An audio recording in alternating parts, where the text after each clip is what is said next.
Hello.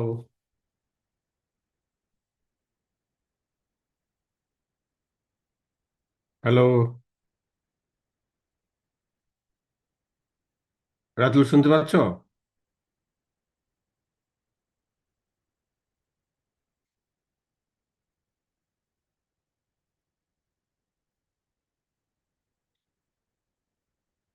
Ratul,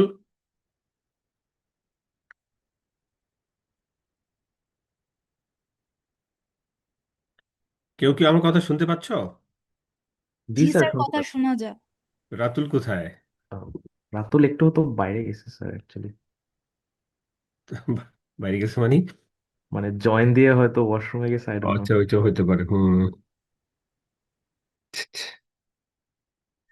না, আমি ওকে co-host করেছিলাম তো। আচ্ছা, আরেকজনকে কোহোস্ট করে দিই। দুইজনকে করা যায় না এট এ টাইমে? জি স্যার, যায় আই গেস। তৃষাকে জয়েন করছে? জি স্যার। কই রে, তোর নাম হচ্ছে দেখি না। তৃষা, তৃষা, এই যে পাইছি, তৃষা। আচ্ছা, তোমাকে কোহোস্ট করলাম। তুমি একটু ইয়ে করো, অ্যাডমিট করো।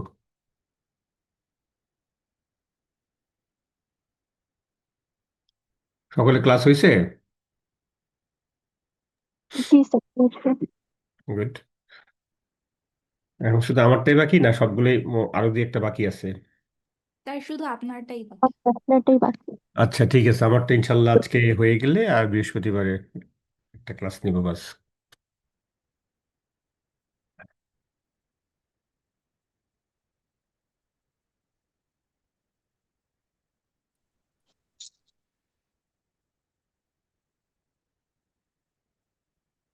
প্রেজেন্টেশনটা আমি ইউনিভার্সিটি খুললে নিব, 28 তারিখ খুলবে তো, 29 তারিখ নিব। আর যদি না খুলে তাহলে অনলাইনে নিয়ে নিব।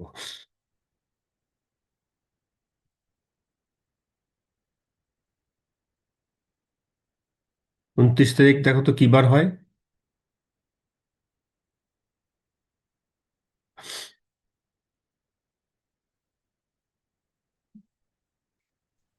Sir sir, Monday. মানডে না? 29 তারিখ, 30 তারিখ নেই, আমাদের ক্লাসের টাইমে নেই। 30 তারিখ টিউসডে আছে। 29 30 যে কোনো একদিন বা 2 দিন আমরা নিব আর কি।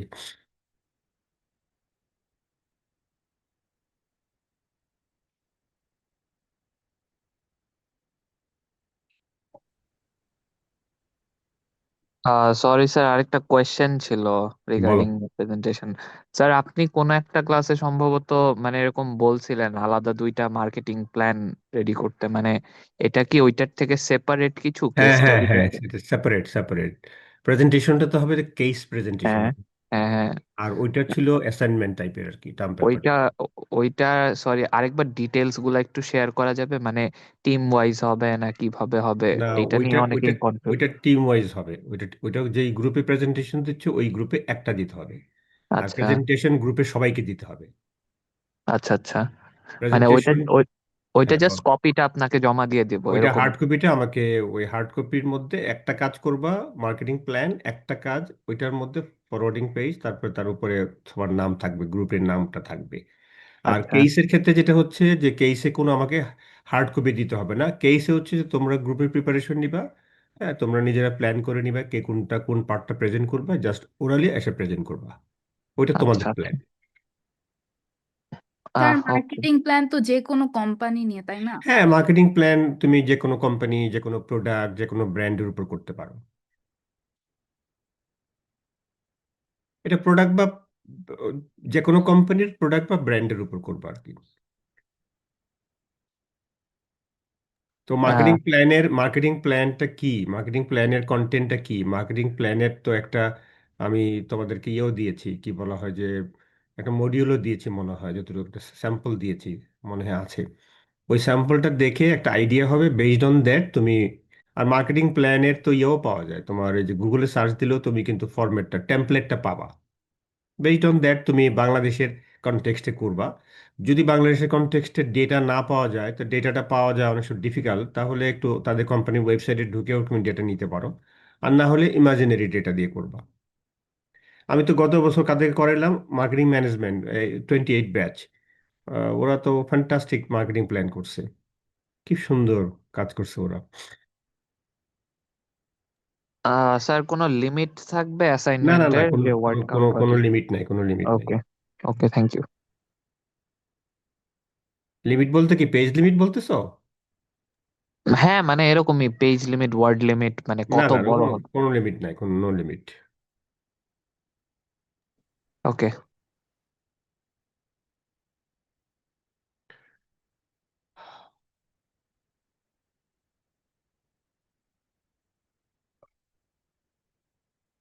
আমরা চ্যাপ্টার 9টা আজকে শুরু করব। এই চ্যাপ্টার 9টার মধ্যে দুইটা টপিক, ইম্পর্টেন্ট টপিক আছে। একটা টপিক হচ্ছে নিউ প্রোডাক্ট ডেভেলপমেন্ট প্রসেস, আর একটা হচ্ছে প্রোডাক্ট লাইফ সাইকেল। এবং লাইফ প্রোডাক্ট লাইফ সাইকেলে যে 5টা স্টেপ, তোমার স্টেজ আছে, স্টেজের স্ট্র্যাটেজিটা কি হবে, তাই না? এই দুইটা ইম্পর্টেন্ট টপিকটা আমরা এখানে আলোচনা করব। এটা আসলে আমার এই স্লাইডটা ওয়ার্ড ফাইলে নাই, এটা আছে আসলে কেমনে জানি আসলো, পিডিএফ ফর্মে আছে। ওয়ার্ডটা কি আমি somehow I have lost it. পিডিএফটা আনপিডিএফ করা যায় তো না? ইমেজগুলো মনে হয় করা যায় না, ইমেজ থাকলে নাকি করা যায় না। তোমাদের আইডিয়া আছে?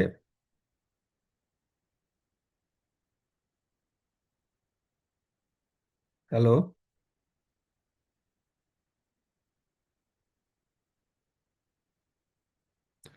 না না, আমার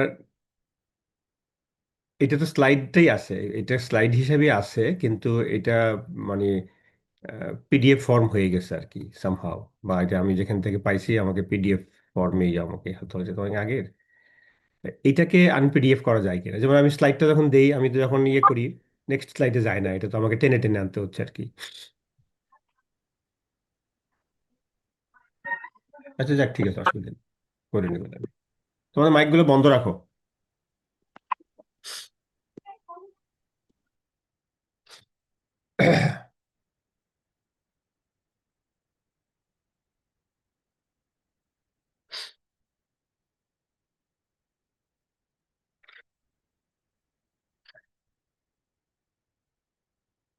তৃষা অ্যাডমিট করো যারা ওয়েটিং রুমে আছে।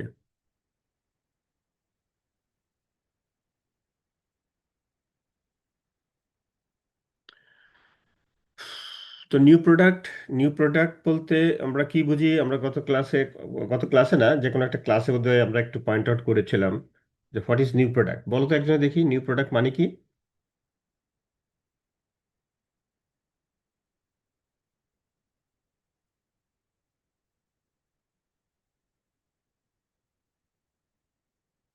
There any product or service that the consumer hasn't used or hasn't heard of before? Okay fine, এটা একটা ভিউ পেলাম। অন্যরা একটু বলো।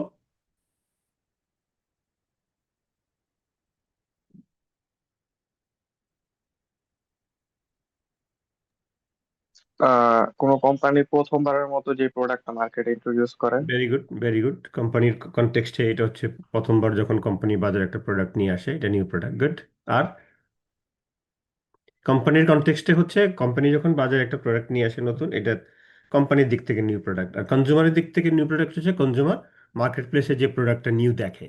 কোন ধরনের কাস্টমার? ধরো পটেনশিয়াল কাস্টমার হতে পারে। কোটলারের কিন্তু ডেফিনেশন দেখবা আছে বইয়ের মধ্যে, a good or service which is perceived by some potential customers as new, তাই না? যে পারসেপশনটা হচ্ছে অ্যাজ নিউ, নতুন হিসেবে দেখছে বাজারে পটেনশিয়াল কাস্টমার, এটা হচ্ছে কনজিউমারের দিক থেকে নিউ প্রোডাক্ট। আর কোম্পানি যখন মার্কেট প্লেসে কোনো নতুন প্রোডাক্ট বা সার্ভিস বাজারে নিয়ে আসে, এটা হচ্ছে কোম্পানির দিক থেকে নিউ প্রোডাক্ট। একই কথা আর কি, তাই না?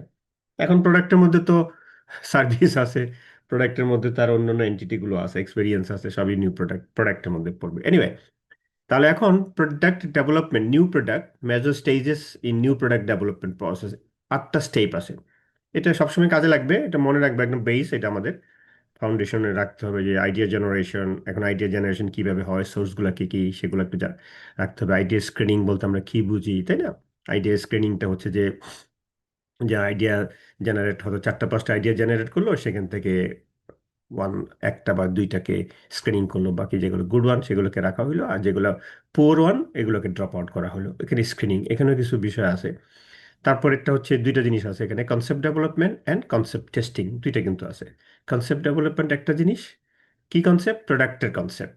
অ্যান্ড প্রোডাক্ট কনসেপ্টটা টেস্টিং, প্রোডাক্ট টেস্টিং না, কনসেপ্ট টেস্টিং খেয়াল রাখতে হবে। তারপর হচ্ছে বিজনেসের দিক থেকে মার্কেটিং স্ট্র্যাটেজি ডেভেলপমেন্ট, তাই না?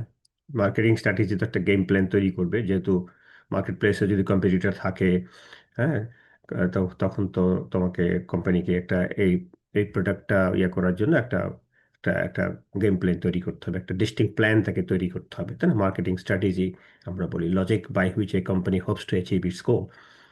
দেন হচ্ছে এই নিউ প্রোডাক্টের কস্ট, প্রফিট এবং সেলস প্রজেকশন করতে হবে। বিজনেস অ্যানালিসিসের মধ্যে তিনটা জিনিস দিয়ে প্রজেকশনটা হবে। প্রজেকশন হচ্ছে ফোরকাস্টেড একটা ইয়ে বের করতে হবে, যেটা সাধারণত আমরা ব্রেক ইভেন দিয়ে করি। ব্রেক ইভেন অ্যানালাইসিস নিশ্চয়ই তোমরা জানো। তোমরা জানো ব্রেক ইভেন অ্যানালাইসিসটা কি? ব্রেক ইভেনটা কি? এমন একটা পয়েন্ট যেখানে কোম্পানি কোনো প্রফিটও হয় না, লসও হয় না। Very good, very good.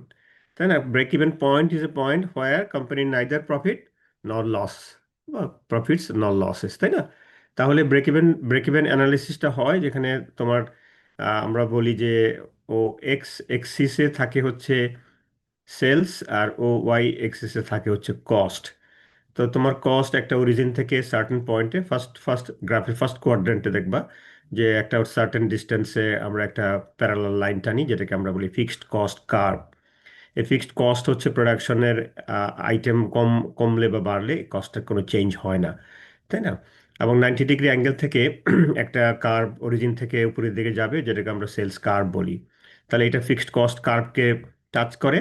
তারপরে আবার আমরা fixed cost curve cut off point থেকে একটা কার্ভ আমরা আপওয়ার্ডের দিকে ড্র করব, ভেরিয়েবল কস্ট কার্ভ যেটাকে আমরা বলি। তো ভেরিয়েবল কস্ট আর টোটাল সেলস কার্ভ যেখানে ইন্টারসেকশন হয়, এই পয়েন্টটাকে আমরা ব্রেক ইভেন পয়েন্ট বলি। তো এই ব্রেক ইভেন পয়েন্টের এখানে একটা অ্যাঙ্গেল হয়, যেটাকে বলা হয় অ্যাঙ্গেল অফ ইনসিডেন্স বলি আমরা। এই অ্যাঙ্গেলের উপরের পার্টটাকে প্রফিট এরিয়া বলা হয়, আর পয়েন্টের নিচের পার্টটাকে হচ্ছে আহ, তোমার লস এরিয়া বলা হয়। তাহলে একটা সার্টেন কোয়ান্টিটি সেলস হলে কস্ট ইকুয়াল হয়, এটা কোম্পানিকে কিন্তু বের করতে হবে যে কোথায় গিয়ে কত ইউনিট তৈরি করলে তার প্রফিট এবং লস হবে না, এটা লাগবে, বুঝতে হবে কোম্পানিকে। এই বিজনেস অ্যানালিসিসে সেটাই হয় আর কি। তারপর হচ্ছে প্রোডাক্টটা ডেভেলপ করে, ফিজিক্যালি প্রোডাক্টটা ডেভেলপ করে। তারপরে তারা মার্কেটে প্রোডাক্টটা নিয়ে আসে, বিফোর কমার্শিয়ালাইজেশন টেস্ট মার্কেটিং। তারপরে ফাইনালি যখন টেস্ট মার্কেটিং এটা এখান থেকে ভালো একটা রেজাল্ট আসে, পজিটিভ রেজাল্ট, তখনই কোম্পানি কিন্তু কমার্শিয়ালাইজেশনে যায়, বাণিজ্যিকীকরণ করে, লার্জ অ্যামাউন্ট অফ প্রোডাক্ট বাজারে নিয়ে আসে। এই হচ্ছে মোটামুটি আমাদের 8টা স্টেপগুলো মনে রাখতে হবে: idea generation, idea screening, concept development and testing, marketing strategy development 4টা, দেন হচ্ছে business analysis, product development, test marketing, commercialisation. আমরা একটু একটু করে দেখি এখানে প্রথমে কি আছে। দেখো আইডিয়া জেনারেশনটা কি বলছে। আইডিয়া জেনারেশনকে বলছে একটা systematic search for new product ideas. তো new product idea systematic search আমরা বলতেছি। তো নিউ প্রোডাক্ট আইডিয়ার ক্ষেত্রে অনেকগুলা সোর্সেস আছে। Major sources of new product ideas include internal sources and external sources, ঠিক আছে? তো এখন ইন্টারনাল সোর্সগুলো কি কি এখানে স্লাইডে নাই, আমি দেখি আইডিয়া জেনারেশনের মধ্যে ইন্টারনাল সোর্সেস আর দুইটা আছে, internal source and external source, তাই না? ইন্টারনাল সোর্সেসের মধ্যে বলছে যে ইট refers to the company's own formal research and development, management and staff and entrepreneurial programs. তো আমাদের টেক্সট বইতে দেখো পেজ নাম্বার 285-এ, পেজ 285-এ এগুলো একটু ডিটেইল ডিসকাশন আছে। যেমন প্রথমেই আমরা বলতেছি যে R&D, রিসার্চ অ্যান্ড ডেভেলপমেন্ট, বা কোনো কোনো দেশে একটা অ্যাডমিট করো আসিফ খানকে। তো প্রোডাক্ট ডেভেলপমেন্টের এখানে যেমন R&D, রিসার্চ অ্যান্ড ডেভেলপমেন্ট, অথবা কোনো কোনো কোম্পানিতে R&I, রিসার্চ অ্যান্ড ইনোভেশনও আমরা বলি, তাই না? The new product companies can develop new product ideas through their own R&D, research and development, অথবা রিসার্চ অ্যান্ড ইনোভেশন, তাই না? অনেক কোম্পানিগুলো এগুলো করে থাকে, তার R&D ব্যবহার করে থাকে। যেমন আমাদের টেক্সট বইতে এক্সাম্পল আছে ফোর্ড কোম্পানি, ফোর্ড কার গাড়ি, হ্যাঁ, এটা ভেহিক্যাল কোম্পানিগুলো R&Dটা বেশি ব্যবহার করে। অনেক কোম্পানি R&D কিন্তু ব্যবহার করে নিউ প্রোডাক্ট ডেভেলপমেন্টের ক্ষেত্রে, তাই না? যেমন যেমন আমরা জানি যে ধরো এই যে টয়োটা কোম্পানি ধরো এখন তো 2000 টু 2025 ও 32 33-তে তার কি গাড়ির মডেল তারা তৈরি করবে এটা অলরেডি তারা কিন্তু ডেভেলপ করে রেখে দিছে, তাই না? আর থ্রু আর এন্ড আই এটি হলো একটা source, research and development. Second একটা সোর্স হচ্ছে যে হারনেসিং ইন্টারনাল ক্রিয়েটিভিটি বলছে এখানে। এটাও যে আর&ডির বাইরে আর&ডির যে প্রসেস আছে এটা ইন্টারনাল, এই সোর্সের বাইরে company can pick brains of its own people, তাই না? কোম্পানি তার নিজস্ব যে পিপলগুলো আছে এই যে ম্যানেজমেন্ট অ্যান্ড স্টাফ, তাদের থেকেও কিন্তু এটাকে বলতেছে যে ইন্টারনাল ক্রিয়েটিভিটি, ইন্টারনাল লোকদের কাছ থেকে। কারণ আমরা জানি যে two heads are better then one. তো ক্রিয়েটিভিটি কিছু বের করতে হলে কিন্তু কোম্পানির মধ্যে যারা কাজ করে, যেমন ধরো এক্সিকিউটিভ আছে, সেলস পিপল আছে, তাই না, সায়েন্টিস্ট আছে, ইঞ্জিনিয়ার আছে, হ্যাঁ, এবং ম্যানুফ্যাকচারিং স্টাফ আছে, তাই না? এরা কিন্তু একটা internal source, could be an example of internal source to develop a new product ideas, তাই না? নতুন প্রোডাক্ট আইডিয়া সম্পর্কে তারা দিতে পারে যারা একটা অর্গানাইজেশনের মধ্যে কাজ করে, তাই না? আবার অনেক সময় এই যে ধরো অনেক কোম্পানি আছে যারা একটা সাকসেসফুল ইন্টারনাল সোশ্যাল নেটওয়ার্ক তারা ডেভেলপ করে, ইন্টারনাল সোশ্যাল নেটওয়ার্ক আমরা বলি। এবং ওই যে এন্টারপ্রেনিউরাল প্রোগ্রাম, আমরা ওই যে মার্কেটিং, আমরা বলি যে মার্কেটিং পাস করে 3টে স্টেজ আমরা আলোচনা করেছিলাম কি ক্লাসে, মনে আছে? এন্টারপ্রেনিউরাল স্টেজ, একটা হচ্ছে ফর্মুলেটেড স্টেজ, আর একটা ছিল এন্টারপ্রেনিউরাল স্টেজ। 3টে স্টেজ না, বোধ মনে নেই, এটা মার্কেটিং ম্যানেজমেন্টে আছে আর কি। এন্টারপ্রেনিউরাল প্রোগ্রামটা হচ্ছে যে এটা নর্মালি একটা প্রতিষ্ঠানের এক্সিকিউটিভ যখন সে অফিসে আসে, সে অফিসে বসে থাকে না, সে এসেই অফিসে কাজ করে তারপর বাইরে চলে যায়। বাইরের লোকদের সাথে তার একটা ইন্টারাকশন হয়, কাস্টমারের সাথে বা অন্যান্য লোকদের সাথে একটা ইন্টারাকশনে চলে যায়। অনেক অর্গানাইজেশন দেখবে এরকম স্টাফ। হ্যাঁ, এন্টারপ্রেনিউরাল মার্কেটিং হচ্ছে ডোর টু ডোর, যে প্রথমেই তুমি ডোর টু ডোর সেল করলে, অল্প অল্প করে বিক্রি করলে, লোকদেরকে বুঝালে, কনভিন্স করলে, পার্সোনাল সেলিং। তারপর হয় ফর্মুলেটেড মার্কেটিং। ফর্মুলেটেড মার্কেটিং হচ্ছে যে তুমি যখন বিজ্ঞাপন দিবা, এন্টারপ্রেনিউরাল খুব বিজ্ঞাপন দেওয়ার মতো তার সামর্থ্য থাকে না, হ্যাঁ। তো যখন ফর্মুলেটেড মার্কেটিংয়ে কোম্পানি এন্টার করে তখন দেখা যায় যে সে বিজ্ঞাপন দেয়, সে রিসার্চ করে একটা স্টেজ এসে, তো অনেক কোম্পানিগুলো স্টাক হয়ে যায় এই ফর্মুলেটেড মার্কেটিংয়ের মধ্যে সে থাকে, যেখানে মানে অনেক অনেক কিছু ক্রিয়েটিভ কিছু তারা করতে পারে না। তখন তারা এন্টারপ্রেনিউরাল মার্কেটিং এর দিকে চলে যায়। সেটা কি যে যে অফিসে এসে খালি বসে থাকলে হবে না, অফিসে এসে আর&ডি করলে হবে না, অফিসে এসে খালি মানে বসে বসে কাজ করলে হবে না, তোমাকে বাইরের লোকদের সাথে ইন্টারাকশনে যেতে হবে। তখন দেখা যায় যে যারা এক্সিকিউটিভ বা টপ এক্সিকিউটিভ এরা অনেক সময় অফিস থেকে বের হয়ে বাইরে গিয়ে লোকদের সাথে মিশে ইন্টারাকশনে যায়। সো এটাকে এন্টারপ্রেনিউরাল প্রোগ্রাম বলি, that encourage employees to develop new product ideas. ঠিক আছে? তারপরে আরো আছে এখানে আরেকটা সোর্স আছে যে কন্ডাক্টিং ফোকাসড হ্যাকাথনস বলে, এটা পেজ নাম্বার 286-এ দেখো। ফোকাসড হ্যাকাথনসটা হচ্ছে যে অনেক কোম্পানি আছে যারা ইন্টারনাল ইয়ে করে, পিরিয়ডিক এমপ্লয়ীদেরকে একটা ডে লং অথবা উইক লং এক ধরনের আহ, বাইরে যায় আর কি। মনে করো যে কোনো কোনো এক জায়গায় একটা সেশনে করলো, অথবা কোম্পানির মধ্যে হইতে পারে, অথবা মনে করো ডে আউট হইতে পারে, গিয়ে সেখানে একটা ওয়ার্কশপের মতো করে ডে লং। তো সেখান থেকেও কোম্পানি একটা আইডিয়া সিক করে যে ভাই আপনার আমরা এসেছি, আমরা এখানে খাওয়া দাওয়া করবো, ইয়ে করবো। এটা এক ধরনের ব্রেন স্টর্মিং সেশনের মতো আর কি, তাই না? যে এটাকে নাম দিছে যে হ্যাকাথনস। পেজ নাম্বার দেখো 286। এটা অনেক সময় ফেসবুকের মাধ্যমে হইতে পারে, যে অনেক সময় এখন যেহেতু লেজেন্ডারি একটা ইয়ে আসছে ফেসবুকের, সো ফেসবুকের মাধ্যমে কিন্তু এটা হতে পারে, আবার এটা ফিজিক্যালি হতে পারে, দুইটাই হয়। এটাও একটা সোর্স হতে পারে।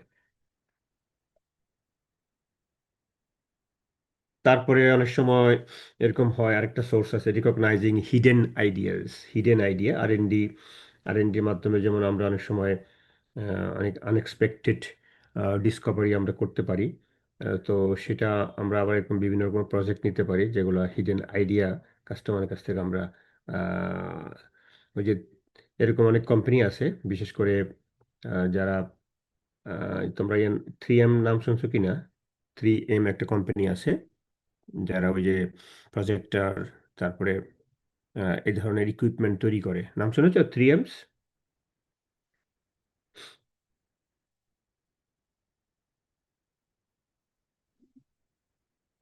জি স্যার। বিভিন্ন রকমের ওই যে ইয়ের ডিভাইসগুলো, যেমন একসময় আমরা এটাকে কি বলতাম, প্রজেক্টর। হ্যাঁ, স্লাইডগুলো আমরা শো করতাম প্রজেক্টর, তো এখন তার প্রজেক্টরগুলো পাওয়া যায় না, এখন তো হয়ে গেছে সব আসছে হলো ওই যে আমাদের বোর্ডে যে আমরা ইয়ে করি এটাকে কি বলা হয়, মাল্টিমিডিয়া। আগে মাল্টিমিডিয়া ছিল না, আগে একটা মেশিন ছিল, লাইট জ্বলতো, এখানে আমাদের একটা স্লাইড দিলে ওইটা শো ইয়ে হইতো, তো সেই কনসেপ্ট থেকে পরে তো আসলো প্রজেক্টরে আমরা চলে আসলাম, তাই না?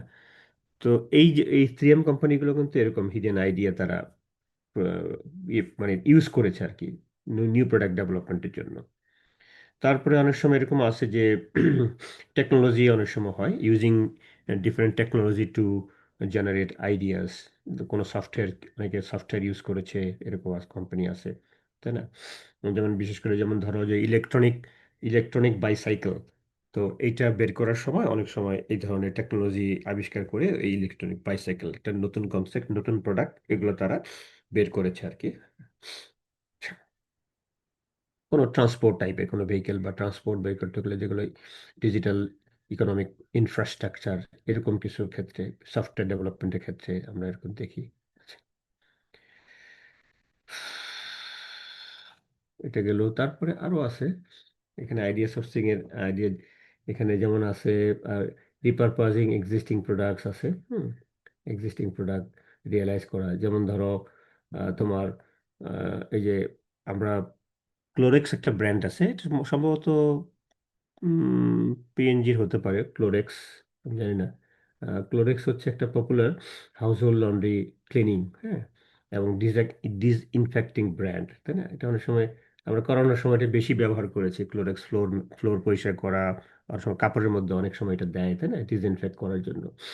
তো এগুলো নর্মালি একটা কমার্শিয়াল হিসেবে প্রথমে ইউজ হইতো, হ্যাঁ, কমার্শিয়াল পারপাজে ইউজ হতো, পরে ওরা এটাকে রিব্র্যান্ডিং করলো, করে কোম্পানিগুলো তখন তারা বাসায় ইউজ করার জন্য, হাউসহোল্ড প্রোডাক্ট হিসেবে ইউজ করার জন্য হোম মার্কেটটা তারা ডেভেলপ করলো, তারা লঞ্চ করলো এন্টারলি নিউ প্রোডাক্ট হিসেবে, তাই না?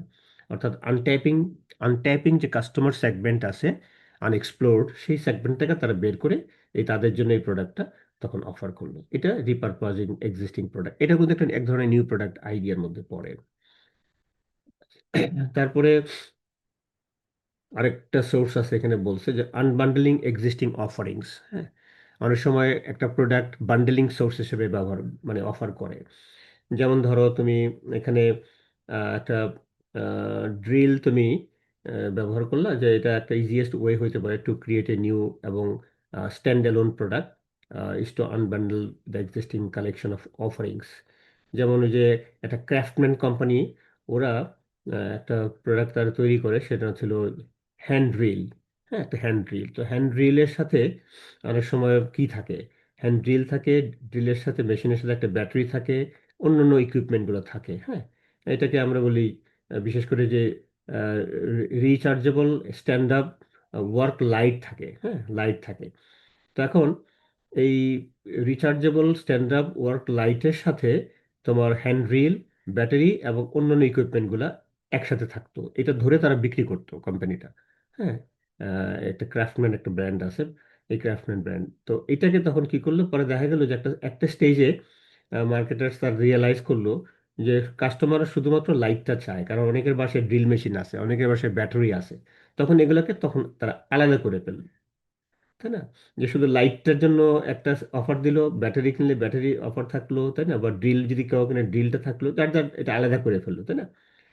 তাহলে এটা আনউইলিং টু পারচেজ, কারণ দেখা যায় অনেক সময় কাস্টমাররা বান্ডেলটা কিনতে চায় না, they are unwilling to purchase the entire bundle just to obtain the light, তাই না? তো এই কারণে কি করলো, in response the brand launch the stand up work light as a separate product, তাই না? So which then flew off the shelves. তো এটা একটা, এটাকে আমরা বলতেছি আনবান্ডেলিং এক্সিস্টিং অফারিংস। তো এটা একটা নিউ প্রোডাক্ট অফারিং এর একটা সোর্স হতে পারে। এটা হলো ইন্টারনাল সোর্সের কথা বললাম, ঠিক আছে? কি কি বললাম আমরা ইন্টারনাল সোর্সের মধ্যে? এখানে যে স্লাইডে আছে, স্লাইডের বাইরে আছে হচ্ছে আমাদের আচ্ছা যে সবগুলো মিলাই আমি বলি, আমি রিপিট করতেছি, R&D, তারপরে আমরা বলছি যে harnessing internal creativity through people, executive, salespeople, scientists, engineers, manufacturing staff within the company, and as well as internal social networks and entrepreneurial program. তারপর হচ্ছে কন্ডাক্টিং ফোকাসড হ্যাকাথনস, যেটা আমরা বলছি যে ডে লং বা উইক লং একটা প্রোগ্রাম করা, outing করে পিপলদের কাছ থেকে বিভিন্ন থট নেওয়া। তারপরে হচ্ছে রিকগনাইজিং হিডেন আইডিয়া, তাই না? তারপর হচ্ছে using technology to generate ideas. তারপর হচ্ছে রিপারপাজিং এক্সিস্টিং প্রোডাক্টস, দেন হচ্ছে unbundling existing offerings. So these are the sources of internal through which a company can get idea to develop a new product development. Second হচ্ছে এর মধ্যে external sources. External source company also can adopt a variety of approaches to glean new product ideas from the external environment. এর মধ্যে আছে seeking insights from suppliers. এটা mainly হচ্ছে suppliers and middlemen যারা, এর মধ্যে কাস্টমারও আছে, কম্পিটিটর আছে, ডিস্ট্রিবিউটর আছে, suppliers and outside design firms, এই কটাই আছে এখানে, তাই আছে আসলে। seeking insights from suppliers and distributors, তারপর আছে learning from competitors, তারপরে আছে learning from innovation leaders outside the industry, যারা এক্সপার্ট বা লিডার থাকে এরকম, তাদের কাছ থেকে একদম পেতে পারে। আরেকটা আছে এখানে, সেটা হচ্ছে ক্রাউড সোর্সিং। ক্রাউড সোর্সিং এটা অবশ্য আমাদের স্লাইডে নাই। ক্রাউড সোর্সিংটা হচ্ছে, এটা একটা কোম্পানি অনেক সময় নিউ মানে প্রোডাক্ট ডেভেলপমেন্টের জন্য তারা এই ক্রাউড সোর্সিং বা যেটাকে আমরা বলি ওপেন ইনোভেশন একটা way to develop the new product idea programs that can span internal and external sources. The crowdsourcing mainly হচ্ছে, এটাকে বলা হয় যে একটা inviting broad communities of people, হ্যাঁ, বিশেষ করে customers, employees, independent scientist and researchers, যাদেরকে ইনভাইট করা হয়, and even the public at large into a new product innovation process. তাই না? একটা কমিউনিটির মধ্যে থেকে যে সমস্ত পিপলটা থাকে তাদেরকে ইনভাইট করে, এর মধ্যে আছে কাস্টমার আছে, এর মধ্যে এমপ্লয়ি আছে, এর মধ্যে ইন্ডিপেন্ডেন্ট সায়েন্টিস্ট আছে, এর মধ্যে রিসার্চার্স আছে, even public at large into the innovation process. এটা মেনলি হচ্ছে যে একটা, এটাও এক ধরনের ওই যে আমরা বলি যে ট্যাপিং করা। ট্যাপিং মানে হচ্ছে যে ইনফরমেশনটা নেওয়া আর কি, হ্যাঁ, ট্যাপিং মানে আনট্যাপিং বিষয়টাকে ট্যাপিং করা আর কি। Tapping into such a breadth of internal and external sources can produce unexpected and powerful new ideas, তাই না? যেটা হয়তো কোম্পানি চিন্তাও করে না যে একটা আইডিয়া এখান থেকে পেতে পারে, হ্যাঁ, বা নতুন কোনো আইডিয়ার জন্য এরকম ক্রাউড সোর্সিং একটা অ্যাপ্রোচের কথা বলছে আর কি, ক্রাউড সোর্সিং।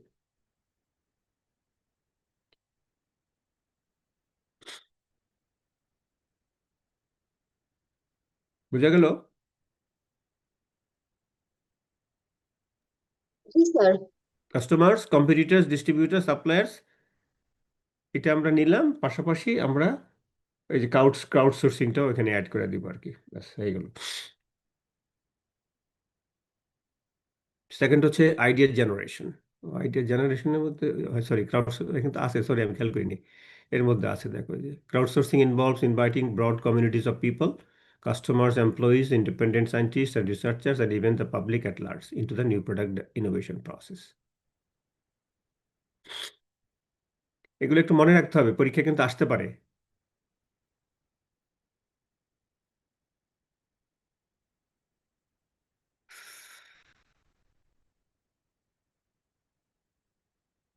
আইডিয়া স্ক্রিনিং বলতে আমরা কি বুঝি? সেকেন্ড স্টেজটা হচ্ছে idea screening, identify good ideas and drop poor ideas, তাই না?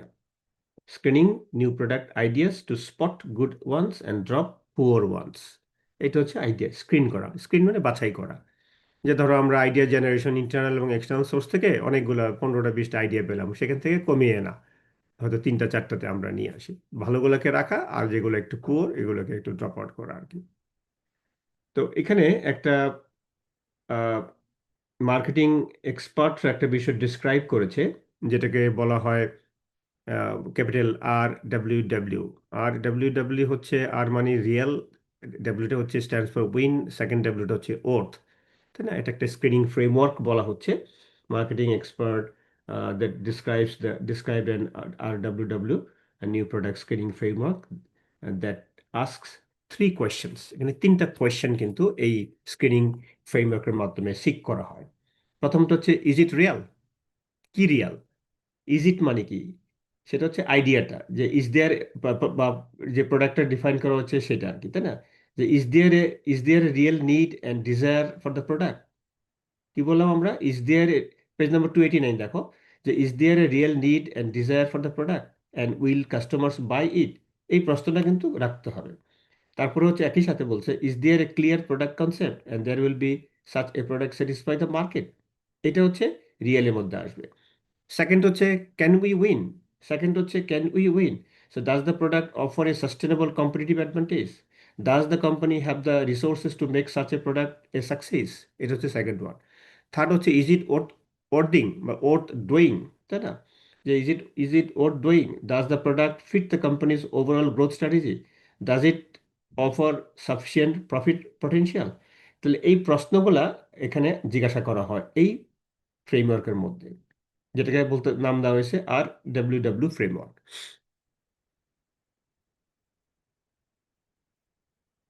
তাহলে বলছে যে typically the company should be able to answer yes to all 3 RWW questions. সবগুলোই কিন্তু অ্যান্সারটা ইয়েস লাগবে before developing the new product idea further. তো পরীক্ষা যদি ধরো আমি এরকম একটা কোয়েশ্চেন দেই যে এইটার উপর, তো এটা তখন এই ওই 3টা কোয়েশ্চেনের যে কোয়েশ্চেনগুলো আছে সেগুলো দিয়ে তোমায় কিন্তু এটা এটা এটা অ্যান্সার করতে হবে।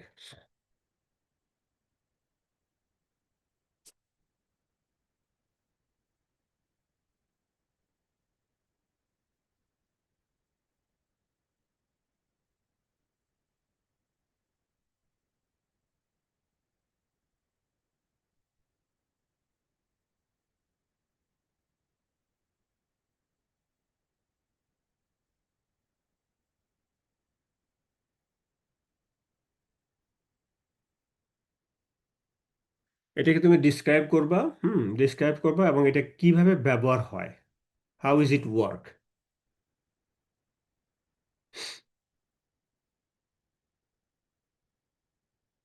এটা একটু বের করতে হবে, হাউ ইজ ইট ওয়ার্ক, কিভাবে এটা কাজ করে।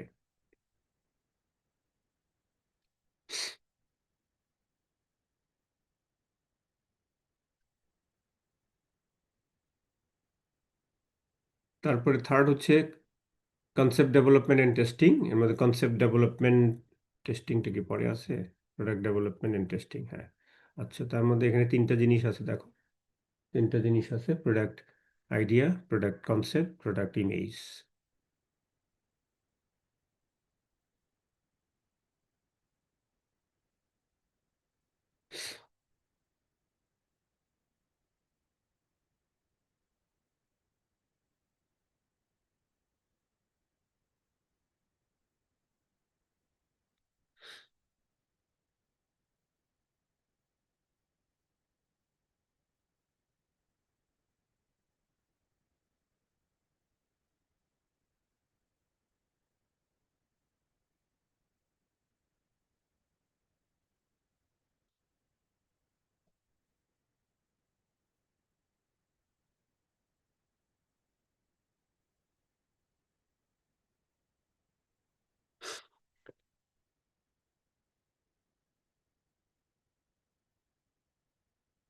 রাতুল,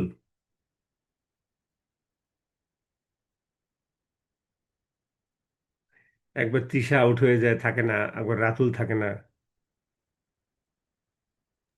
স্যার রাতুলের নেটওয়ার্কে একটু সমস্যা হয়েছে। তৃষা, তুমি বল, তৃষা না, বলো 3টা জিনিস বলো, তুমি দেখে দেখে বুঝে বলো, product idea, product concept, product image.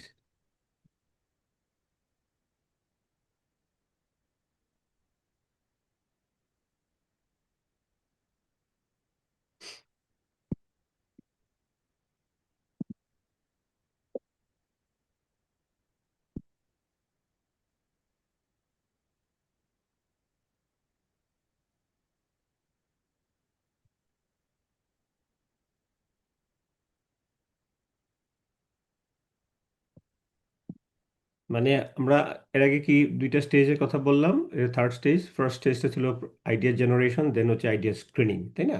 তাহলে একটা অ্যাট্রাকটিভ আইডিয়া, যেমন একটা attractive idea must then be developed into a product concept.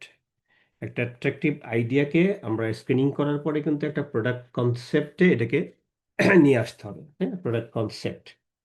তাহলে এর মধ্যে আমাদের 3টা জিনিস একটু লাগবে প্রোডাক্ট কনসেপ্ট ডেভেলপমেন্টের ক্ষেত্রে। একটা হচ্ছে প্রোডাক্ট আইডিয়া, একটা হচ্ছে প্রোডাক্ট কনসেপ্ট, আর একটা হচ্ছে প্রোডাক্ট ইমেজ। আমার গাড়ি, হ্যাঁ লাগবে একটু। কোথায় কোথায় যাবো তুমি? নামাই দিও তাহলে, পরে পাঠিয়ে দেবো ওকে। এই আধা ঘন্টা, না একটু যেতে যাবো। 1 মিনিট।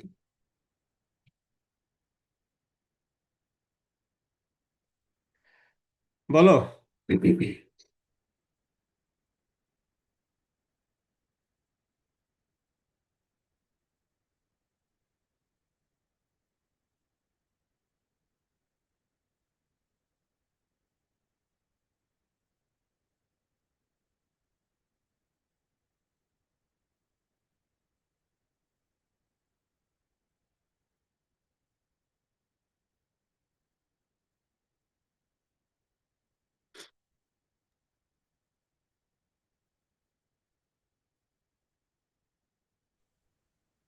প্রোডাক্ট আইডিয়ার সাথে প্রোডাক্ট কনসেপ্টের রিলেশনটা কি?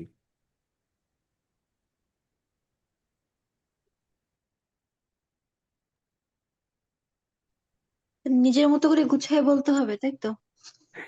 হ্যাঁ বলো, আমরা দেখি, চেষ্টা করি না, অসুবিধা কি। তুমি যে কোনো একটা এক্সাম্পল দাও, একটা এক্সাম্পল দিয়ে যে এটা হচ্ছে আমার প্রোডাক্ট আইডিয়া, দেন আমি এটাকে এটা কনসেপ্টে নিয়ে আসছি, যে কোনো একটা প্রোডাক্ট, নিউ প্রোডাক্ট।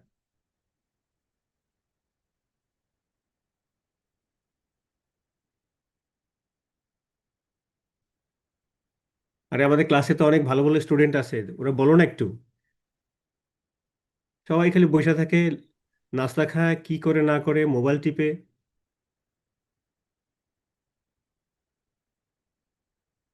স্যার যেমন ধরেন সাবান সাবান যখন আগে আসেনি তখন মানুষের মাথায় একটা জিনিস আসছিল যে হলো আমাদের ক্লিন হইতে হবে, তাহলে আমাদের এমন কিছু বানাইতে হবে যেটা দিয়ে আসলে ক্লিন করা যায়। সেই ক্ষেত্রে হলো স্যার একটা আইডিয়া আসলো, এবার কনসেপ্ট হইলো তাহলে কি টাইপের জিনিস আমরা বানাইতে পারি। হুম। সেভাবে হয়তো সাবানের আইডিয়া থেকে মানে পরিষ্কার করার আইডিয়া থেকে কনসেপ্ট আসছিল সাবান হইতে পারে, অথবা হলো কাপড় করার জন্য হুইল পাউডার বা বল সাবান হইতে পারে। এবার মানে একটা প্রোডাক্ট ইমেজ কনজিউমার টার্ম, একটা নাম দিতে হবে, সেটা ব্র্যান্ড নেম অথবা একটা প্রোডাক্টের নাম দিতে হবে যেটা মিনিংফুল হয়, যেটা কনজিউমার এক নামে চিনে, এক নামে এটাকে বুঝতে পারবে, তাই না? একটা সেইটা কি করা হচ্ছে? Detail version of the idea stated in meaningful consumer term. যেমন তুমি সাবানের কথা বললা, তো এখন সাবান, আমি যদি বলি যে ধরো আমি বললাম যে এবিসি সাবান একটা ড্রাম, এটা কনজিউমাররা এই নামটা চিনলো, কিন্তু এটার মধ্যে কিন্তু একটা ডিটেল ভার্সন, একটা আইডিয়া থাকবে যে এটার কি কাজ করবে, কি হবে। তুমি যেটা বললা যে এটাকে পরিষ্কার করবে না এটা অন্য পারপাস সার্ভ করবে, এগুলো এটাই থাকবে। গুড গুড, ঠিক আছে। তারপরে বলো, বলতেছিল, ভালোই বলতেছিল তো। তো তারপরে স্যার ইমেজ কনসেপ্ট তো হইলো, এরপর ইমেজ তাহলে সাবানটার মানে সাবানটা কি টাইপের হবে, সেটা কি গোল হবে না চারকোনা হবে, বা কি টাইপের কাজে ব্যবহার করা হবে, সেই অনুযায়ী এটা ইমেজ জেনারেট করে মানে সেই অনুযায়ী প্রোডাক্টটা তৈরি করা, ডিজাইন করা। হ্যাঁ, product image, the way consumers perceive, তাই না? কনজিউমার কিভাবে এটা দেখে, তাই না? হাউ দে পারসিভ, যেটা অ্যাকচুয়াল বা পটেনশিয়াল প্রোডাক্টের ক্ষেত্রে এটা হতে পারে।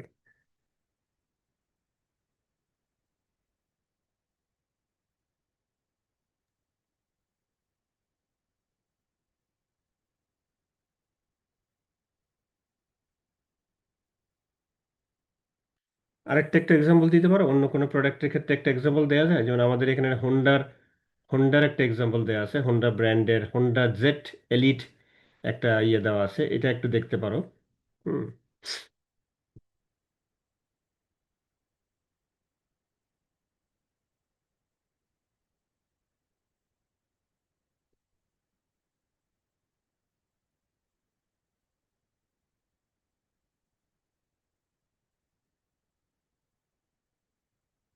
কনসেপ্ট টেস্টিং, কনসেপ্ট ডেভেলপমেন্ট দেখলাম দুইটা, এটা হলো concept testing, refers to testing new product concepts with groups of target consumers, তাই না? Testing new product concepts with a group of target customers to find out if the concepts have strong consumer appeal, তাই না? এটা কি, এটা কি জিনিস বলো তো একটু।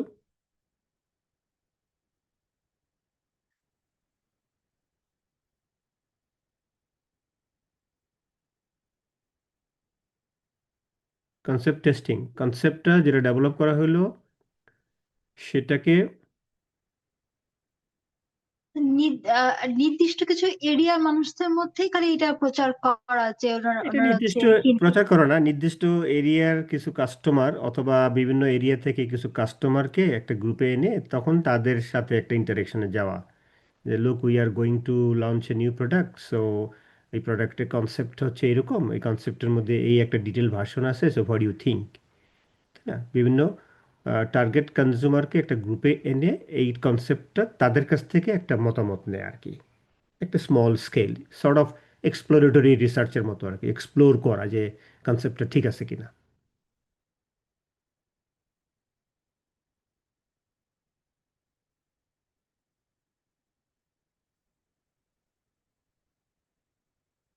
আমাদের এখানে পেজ নাম্বার 289 290-তে দেখো যে তিনটে কনসেপ্ট এক্সাম্পল দেয়া আছে হোন্ডার, কনসেপ্ট 1, কনসেপ্ট 2, কনসেপ্ট 3, তিনটা কনসেপ্ট তারা বের করেছে।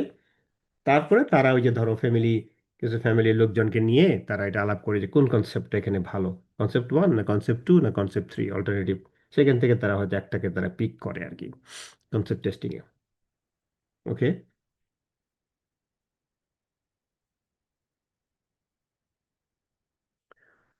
Strategy development, marketing strategy designing, আমরা বলি একটা initial marketing strategy for a new product based on the product concept, তাই না?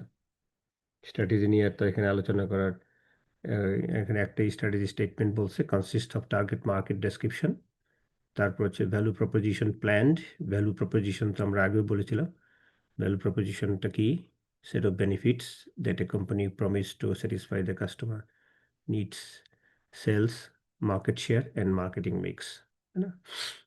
সেলসের সাথে মার্কেট শেয়ারের একটা সম্পর্ক আছে, কারণ মার্কেট শেয়ারটা ডিপেন্ড করে অন সেলস, কত কন্ট্রিবিউশন তার আছে in terms of sales out of the total competition, তাই না? তারপর মার্কেটিং মিক্স, এগুলো মার্কেটিং স্ট্র্যাটেজির মধ্যে আসবে, কারণ মার্কেটিং স্ট্র্যাটেজি যেহেতু আমরা একটা গেম প্ল্যান তৈরি করি which will be prepared for competing with the competitors, সেই হিসাবে এই জিনিসগুলা লাগবে আর কি।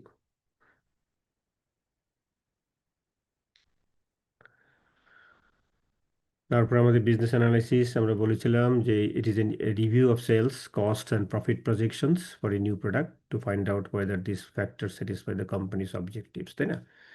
যে এটা ফোরকাস্ট করবে আর কি, যে যেহেতু নিউ প্রোডাক্টটা ডেভেলপ করলে এটার অবস্থাটা কি হবে, যে একটা ইমাজিন করবে সেলস এবং একটা কস্ট এবং তার প্রফিট, প্রফিট প্রজেকশনটা হবে, এটা হচ্ছে যে সেলস অ্যান্ড কস্টের ইন্টারেকশনের ফলেই কিন্তু প্রফিট প্রজেকশনে করা যাবে, যে এত ইউনিট তৈরি করলে আমার এত খরচ হবে, তারপরে আমার কি আসলে আদৌ কোনো প্রফিট হবে কিনা সেটা ব্রেক ইভেন অ্যানালিসিসের মাধ্যমে কিন্তু ডিটারমাইন করা যাবে। এটাকে একটা রিভিউ বলা হচ্ছে, তো একটা রিভিউ করা হয় আর কি, বা আমরা ফাইন্যান্সিয়াল প্রজেকশনও বলতে পারি, ফাইন্যান্সিয়াল প্রজেকশনস।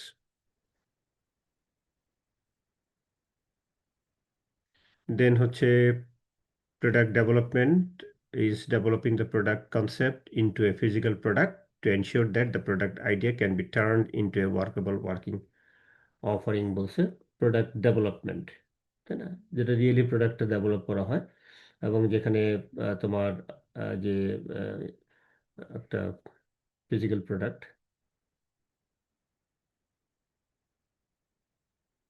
যেখানে নর্মালি আমরা দেখি যে রিসার্চ অ্যান্ড ডেভেলপমেন্ট R&D অথবা engineering develops the product concept into a physical product, অথবা এটাকে আমরা বলি একটা একটা ব্লু প্রিন্ট তৈরি করা, service detail service blue print তৈরি করা হয়, ব্লু প্রিন্ট।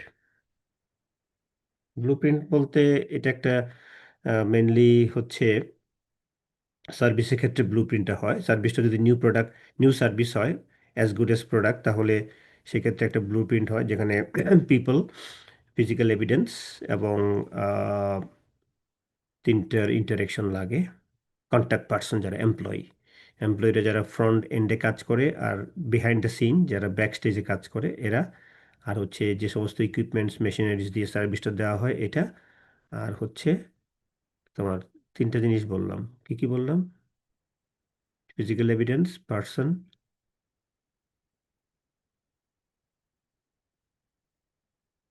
আমি ভুলে যাই, তিনটা জিনিস বললাম।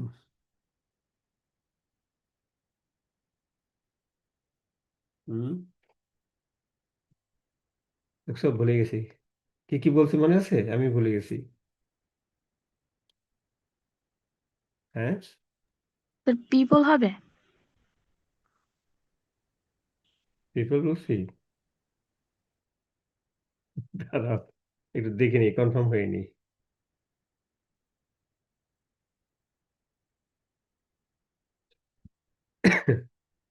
খুব খারাপ অবস্থা।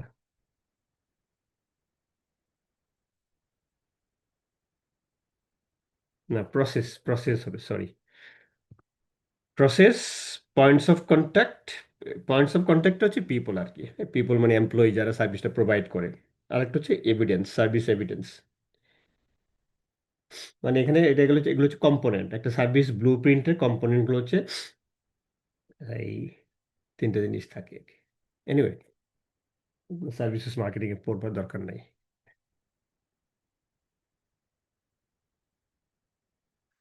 প্রোডাক্ট ডেভেলপমেন্ট গেল, প্রোডাক্ট ডেভেলপমেন্টের পরে হচ্ছে test marketing. Test marketing is the stage of new product development in which the product and its proposed marketing program are tested in realistic market settings.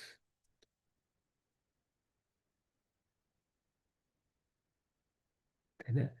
তো এগুলা ম্যাকডোনাল্ডস এটা করে। আমরা নর্মালি দেখি যে টেস্ট মার্কেটিং এর ক্ষেত্রে ম্যাকডোনাল্ডস বেস্ট পায়োনিয়ার তারা। ফুড ফুড কোম্পানিগুলো, ফুডের যারা বিশেষ করে ফাস্ট ফুড চেইনস গুলো, ম্যাকডোনাল্ডসও, আমাদের বইতে ম্যাকডোনাল্ডস এর এক্সাম্পল দেয়া আছে। ম্যাকডোনাল্ডস, তারপর স্টারবাকস এরাও করে। ও, এখানে এখানে একটু তিনটা সিচুয়েশন আছে, অল্টারনেটিভ সিচুয়েশন আছে, যে an alternative to extensive and costly standard test markets. Companies can use control test markets or simulated test markets. দুইটা আছে কিন্তু, কন্ট্রোল টেস্ট মার্কেট আর একটা হচ্ছে সিমুলেটেড টেস্ট মার্কেট।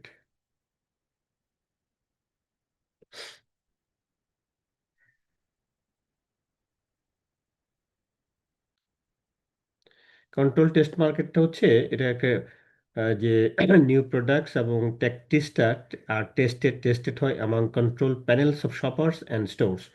তাই না? বিভিন্ন যারা শপিং করে, শপার্স এবং বিভিন্ন স্টোর, এগুলো ফিক্স থাকবে, একটা প্যানেল থাকবে, তখন তাদেরকে ওই জিজ্ঞাসা করা হয় আর কি।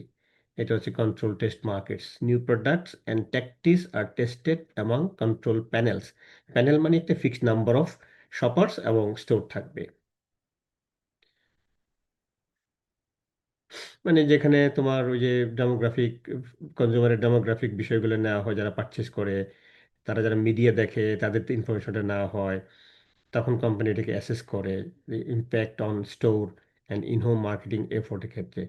আর সিমুলেটেড টেস্ট মার্কেট হচ্ছে যেটা রিসার্চাররা মেজার করে যে কাস্টমারের নিউ প্রোডাক্টের প্রতি কাস্টমারের রেসপন্সটা কী, এবং নিউ প্রোডাক্ট এবং মার্কেটিং ট্যাকটিক্সের প্রতি কাস্টমারের রেসপন্সটা কী, সেটা তারা আহ, মানে টেস্ট করে। R&D ওয়ালারা অনেক সময় ল্যাবরেটরিতে সেই টেস্টটা করে, তাই না? বা অনলাইন শপিং এনভায়রনমেন্ট, এই বিষয়টা তারা ল্যাবে টেস্ট করে। কারা করে? R&D, research and development. So both control test markets and simulated test markets reduce the cost of test marketing and speed up the processes, তাই না? কারণ টেস্ট মার্কেটিং একটা খরচ আছে, সেই খরচটা তুমি তো বড় আকারে যদি তুমি করো, এটা অনেক খরচ হবে, সেটাকে কিন্তু এই তোমার কন্ট্রোল আর সিমুলেটরটা কমায় আনবে। কারণ তুমি যখন অল্প সংখ্যক শপার নিবে, অল্প সংখ্যক স্টোর নিয়ে তাদের থেকে মতামত নিচ্ছ, ওপিনিয়ন নিচ্ছ, অথবা রিসার্চার ইউজ করে কনজিউমারের রেসপন্সটা নিচ্ছ, সেটা কন্ট্রোল। তাহলে তোমার টেস্ট মার্কেটিংয়ে তুমি যদি বিশাল আকারে করো before commercialisation, so it is very very expensive. So expensive কমানোর জন্যই মেইনলি এই কন্ট্রোল অফ টেস্ট মার্কেটস আর হচ্ছে সিমুলেটেড টেস্ট মার্কেটটা ইউজ করে কোম্পানি। পেজ নাম্বার 292 নিচের লাস্ট প্যারার দিকে পড়বো, এটা একদম নিচের প্যারাটাতে আছে।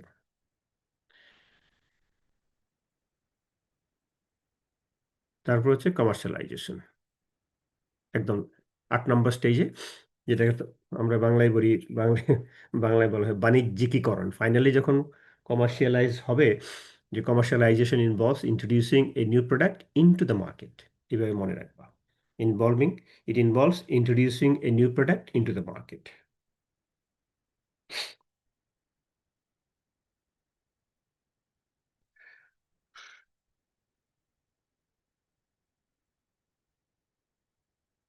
তিনটা বিষয় কোম্পানিকে ডিসাইড করতে হবে। Company must decide where to launch, when to launch, planned market rollout, তিনটা বিষয়।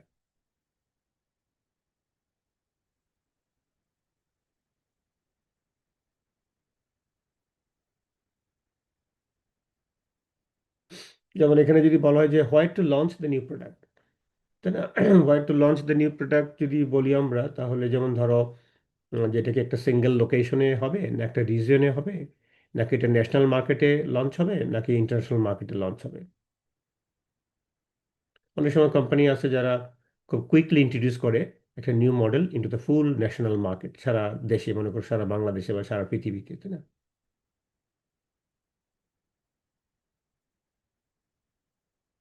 আর হচ্ছে হোয়ার টু লঞ্চ, কোথায় লঞ্চ করবে, অথবা আমরা যে রুল আউট বলি, রুল আউট তো এটাও এক ধরনের নিউ প্রোডাক্ট লঞ্চিং, আমরা বলি লঞ্চিং হয়। তো সেক্ষেত্রে অনেক কোম্পানি আছে যে internationally distribution system May introduce new products through the Swift global rule outs.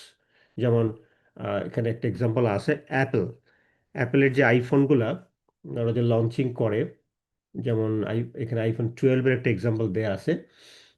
12 iPhone 12 to line in more than 50 countries on the same day। একটা ডেতেই, একদিনেই 50টা কান্ট্রিতে আইফোন 12টা অ্যাপেল লঞ্চ করেছিল। তো ওইটাই আর কি, যে কমার্শিয়ালাইজেশনের ক্ষেত্রে যে কখন এটা লঞ্চ হবে, কোথায় লঞ্চ হবে, এবং এটা লঞ্চিংটা এটা একটা রিজনে হবে না এটা গ্লোবালি হবে, সেটা কি একই দিনে হবে না আস্তে আস্তে হবে, সেটা সিদ্ধান্তটা কোম্পানি নিবে এই স্টেজে এসে।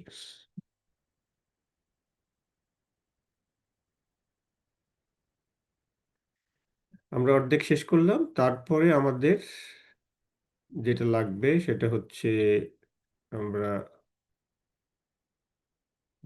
করবো না, ডাইরেক্ট আমরা চলে যাব প্রোডাক্ট লাইফ সাইকেলের মধ্যে। তোমরা এগুলো ইন্টারমিডিয়েট অনেক কিছু পড়েছো বা বিভিন্ন জায়গায় ইন্টারন্যাশনাল বিজনেসও দেখেছো। প্রোডাক্ট লাইফ সাইকেল দেখেছো না এটা ফিগারটা? জি হ্যালো, স্যার। হ্যাঁ, 5টা স্টেজ আছে, কোনো কোনো বইতে 4টা স্টেজ আছে। ইন্ট্রোডাকশন স্টেজ বেশিরভাগই কিন্তু 4টা স্টেজ আলোচনা করা আছে, introduction, growth, maturity and declining stage আর কি, তাই না? তো দেখো স্টেজগুলো, আর এদিকে ও এক্স এক্সিস, ও y axis sales and profit আছে। তো দুইটা কার্ভ আছে, একটা সেলস কার্ভ, একটা প্রফিট কার্ভ আছে। প্রোডাক্ট ডেভেলপমেন্ট তো জাস্ট মাত্র এটা যেটা আমরা আলোচনা করলাম যে একটা নিউ প্রোডাক্ট ডেভেলপমেন্ট হয়, সেখানে কোনো প্রফিটও হয় না, কোনো সেলসও নাই। হ্যাঁ, প্রফিটটা মাইনাস থাকে, নেগেটিভ থাকে, যেহেতু খরচ হয় এখানে কোনো প্রফিটই থাকে না।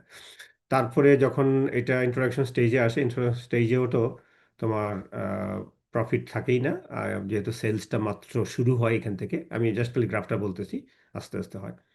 তারপরে গ্রোথ স্টেজে এসে সেলস বাড়তে থাকে, আর এদিকে প্রফিটটা কিন্তু একটু বাড়ে। ম্যাচুরিটি স্টেজে এসে পিক থাকে, ম্যাচুরিটি স্টেজে সেলসটা একদম পিকে থাকে, প্রফিটও বেশি থাকে, তাই না? বাট এটা আস্তে আস্তে স্লো হইতে থাকে। তারপরে ডিক্লাইনিং স্টেজে এসে দুইটাই ডিক্লাইন করে, সেলসও ডিক্লাইন করে, প্রফিটও ডিক্লাইন করে over the period of time. তো এই প্রত্যেকটা স্টেজে কিন্তু আমার কিছু স্ট্র্যাটেজি আছে, মার্কেটের স্ট্র্যাটেজি নেয় যে ইন্ট্রোডাকশন স্টেজে কি হবে, গ্রোথ স্টেজে কি হবে, ম্যাচুরিটি স্টেজে কি হওয়া উচিত, ডিক্লাইনিং স্টেজে এসে কি হবে। যেমন ডিক্লাইনিং স্টেজে এসে প্রোডাক্ট মডিফাই করে কাস্টমার ধরে রাখার জন্য, মার্কেট শেয়ার ধরে রাখার জন্য, এরকম কিছু বিষয়। আমি স্লাইডগুলো দিয়ে দিচ্ছি তোমাদেরকে, তোমরা এগুলো একটু দেখবে। যেমন প্রোডাক্ট ডেভেলপমেন্টে হচ্ছে যেখানে zero sales and increasing investment cost normally বেশি থাকে, কস্ট আর কি। ইন্ট্রোডাকশন হচ্ছে স্লো সেলস, নন এক্সিস্টেন্ট, কোনো প্রফিট হয় না, সেলসটা আস্তে আস্তে বাড়তে থাকে। গ্রোথ স্টেজে হচ্ছে র্যাপিড মার্কেট অ্যাকসেপ্টেন্স এবং ইনক্রিজিং প্রফিটস। ম্যাচুরিটি স্টেজে হচ্ছে সেলস সেলস গ্রোথটা কমতে থাকে, প্রফিট লেভেলটা একটু কমে, ডিক্লাইনিং করে। আর ডিক্লাইনিং স্টেজে দুইটাই ডিক্লাইন করে, তাই না? সবকিছুরই কিন্তু একটা শেষ আছে, তাই না? মানুষের লাইফ সাইকেলও তো তাই হয়, শুরু হয় এবং ডিক্লাইন হয়। তো ম্যাচুরিটি এই প্রত্যেকটা স্টেজের সিচুয়েশনটা কিন্তু মনে রাখতে হবে, এটা কিন্তু ইম্পর্টেন্ট লাগে। তারপরে যে আমরা এই জিনিসটা আলোচনা করেছিলাম, ক্লাসে একটু বলেছিলাম যে fashion, style, fashion and fade, তাই না? স্টাইল আগে, তাই না? স্টাইল হচ্ছে একটা ডিস্টিংটিভ মুড অফ এক্সপ্রেশন, তাই না? এক্সপ্রেশন যে আমরা বলি। তারপরে হচ্ছে ফ্যাশন, যখন এটা ট্রেন্ড হয় over the period of time, তখন ট্রেন্ডটাকে আমরা ফ্যাশন বলি, অ্যাকসেপ্টেবল হয় মেজরিটি পিপল। আর ফেড হচ্ছে এমন একটা ফ্যাশন যেটা খুব কুইক আসে এবং কুইক নেমে যায়, তো এটার ফিগারটা গ্রাফিক্যাল রিপ্রেজেন্টেশনটা এরকম হয়, স্টাইল, ফ্যাশন অ্যান্ড ফেড।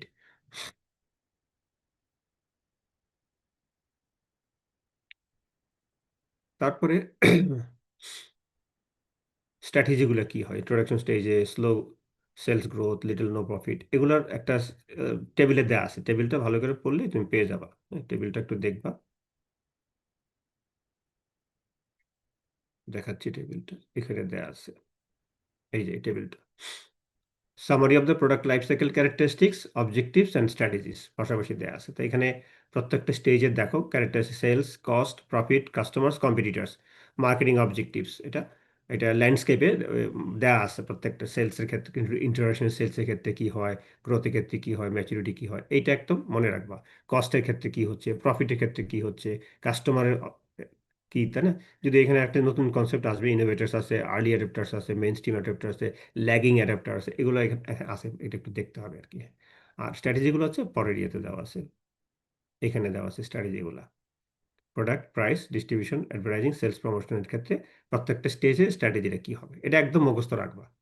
এবং অনেক সময় স্ট্র্যাটেজি চেঞ্জ হয়, কীভাবে চেঞ্জ হয়, ঠিক আছে? আমরা তাহলে ইনশাল্লাহ বৃহস্পতিবার দিন মিট করব।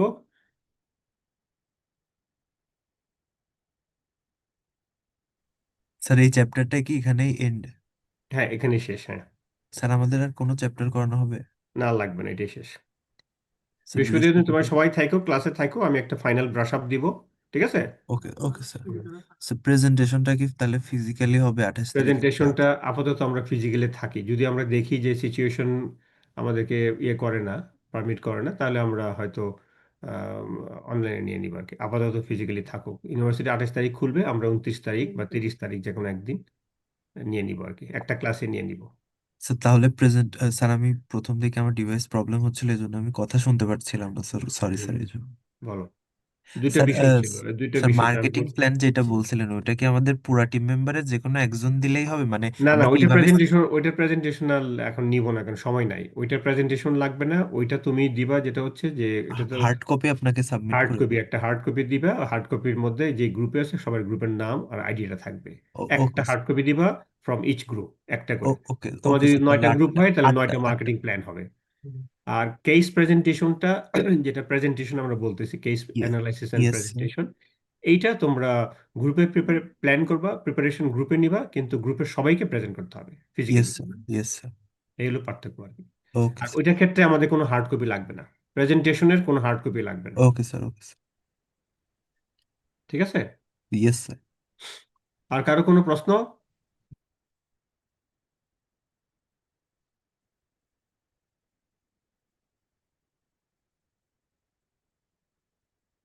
লিভ নেই আজকে?